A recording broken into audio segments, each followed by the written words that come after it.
Olá! Na aula de hoje a gente vai discutir o Estatuto Científico das Ciências Sociais na escola. Na verdade, nós vamos discutir um pouco acerca do sentido do ensino das ciências sociais na educação média, no ensino brasileiro contemporâneo. A sociologia ressurgiu no ensino brasileiro, no ensino médio brasileiro, em 2008. E ela está fora do ensino médio desde 1942. Isso quer dizer que o nosso traquejo em relação ao ensino da sociologia, ele meio que desapareceu. E a gente vai ter que, novamente, reunir esforços para transformar o conhecimento gerado em todo esse período nas universidades, do conhecimento científico das ciências sociais, em um conhecimento escolar. Então, a gente vai ter que agora se esforçar, depois dessa vitória que representa a introdução da sociologia no ensino médio, a gente vai ter que agora pensar nos recursos didáticos e metodológicos para transformar esse conhecimento científico em um saber escolar. Então, a disciplina figura agora ao lado das disciplinas como história, física, química. Então, a gente vai ter que conseguir fazer isso que eu chamo de uma mediação pedagógica. Esse desafio, que deve ser assumido, então, pelas novas gerações de cientistas sociais e seus professores, exige, para a transformação do saber científico em saber escolar, exigirá a discussão de um método. E o que eu estou chamando aqui de método? A palavra que melhor define método é caminho. Método de ensino é um caminho que compreende certos passos, procedimentos, para se chegar a um fim.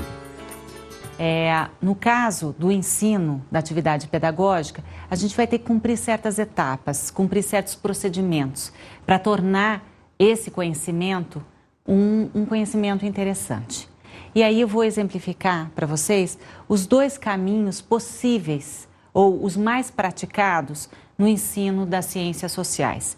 A partir desses dois caminhos, eu vou discutir com vocês uma alternativa de ensino para as ciências sociais. Há dois caminhos que são muito utilizados no ensino de disciplinas como história, sociologia e filosofia. Um eu vou chamar de caminho do parque. O que é o caminho do parque? É o caminho da fruição, onde o professor deixa a cargo dos alunos a atividade de construir o conhecimento. Sem dar aos alunos uma ossatura conceitual que permita ele compreender a realidade. É muito comum a gente ver no ensino das ciências sociais, em escolas, que o professor sugere aos alunos que tragam para a sala de aula alguns temas polêmicos, como a maioridade penal, ou o aborto, ou até questões de trânsito e sexualidade. E aí esses alunos fazem uma espécie de feira de opiniões, cada um dá a sua opinião, e o professor deixa então muito à vontade a turma.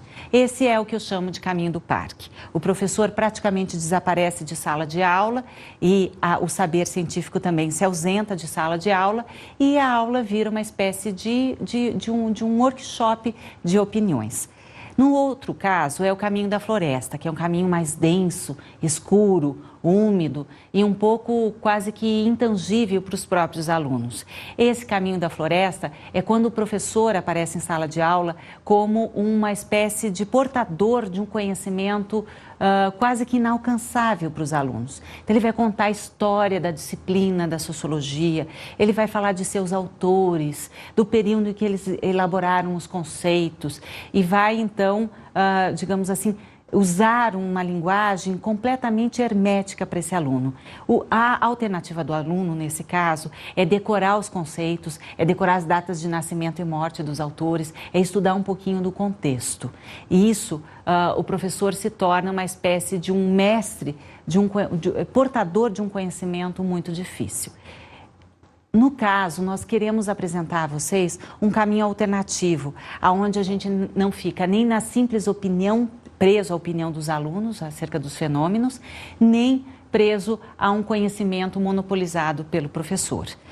Nesse caminho alternativo, o que nós queremos é que os temas do mundo contemporâneo sejam compreendidos pelos alunos de maneira com um repertório repositório de conhecimentos científicos, sobretudo os conceitos científicos. E aí é que é a alternativa que nós apresentamos. Os conceitos da ciência social, eles têm que ser apresentados em sala de aula como ferramentas para o aluno conseguir compreender a realidade que o cerca. Então, a mera opinião do aluno ou o mero conhecimento notável do professor não são suficientes para o ensino da sociologia na escola. É necessário que os conceitos sejam passados para os alunos, os conceitos científicos sejam transmitidos para os alunos, as teorias e os métodos, de modo que esse aluno, que permita ao aluno um entendimento mais sofisticado da realidade que o cerca e um entendimento também mais sofisticado acerca da sua própria condição na sociedade.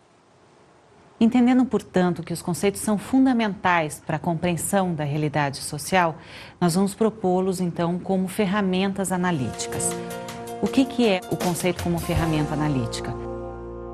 Quando se apresenta um conceito científico ao aluno, um conceito das ciências sociais, esse conceito deve ajudá-lo a compreender características diferentes daquelas que ele observa no mundo social. Então, ele vai olhar, é como se fosse uma lente. O conceito vai permiti-lo olhar a realidade social de um modo diferente. E vai permitir também que ele estabeleça relações que muitas vezes estão ocultas de um fenômeno social com outro fenômeno social. Então, nesse sentido, a proposta que eu estou fazendo aqui é de que a sociologia no ensino médio, ela permita uma alfabetização científica desse aluno, por meio dos conceitos.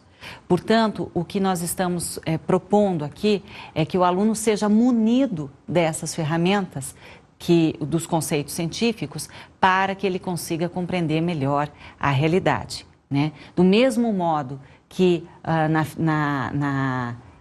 na física ou na química a gente tem um conjunto de conceitos